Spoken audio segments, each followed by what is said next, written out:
정부가 코로나19 여파로 어려움을 겪는 저비용항공사 LCC에 긴급 자금 지원을 하기로 했습니다.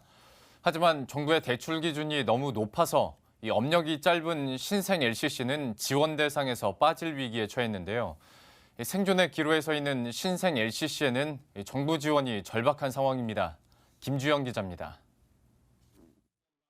지난달 정부는 코로나19의 직격탄을 맞은 저비용 항공사 LCC에 긴급 자금을 지원하겠다고 밝혔습니다. 먼저 일시적으로 유동성 부족을 겪는 저비용 항공사에 대해 최대 3천억 원 범위 내에서 정책금융기관을 통한 긴급융자 프로그램을 마련하고 정부의 통큰 지원에 대한 기대감도 잠시, LCC들은 산업은행의 대출 심사 과정에서 좌절했습니다.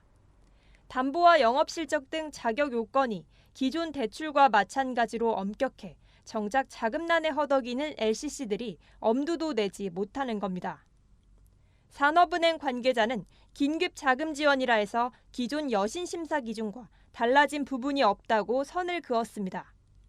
업력이 짧은 신생 LCC는 대출 기준을 충족할 수 없어 발만 동동 구르고 있습니다. 플라이강원은 지난해 말 운항을 시작하자마자 코로나19가 터져 비행기를 몇 번 띄워보지도 못한 채 날개를 접을 위기에 놓였습니다. LCC 1위 제주항공도 흑자를 내기까지 5년이 걸렸는데 수백여 명의 인력 채용과 기재 도입에 막대한 자금을 투입한 신생 LCC가 당장 유휴 담보를 갖추고 양호한 실적을 내기란 현실적으로 어렵습니다.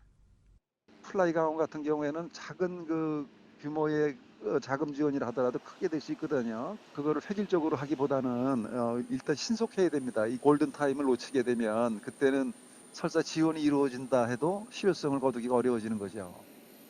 전문가들은 정부가 항공산업 활성화와 고용 창출을 위해 면허를 내준 취지를 고려해 신생 LCC에도 버틸 기회를 줘야 한다고 강조합니다.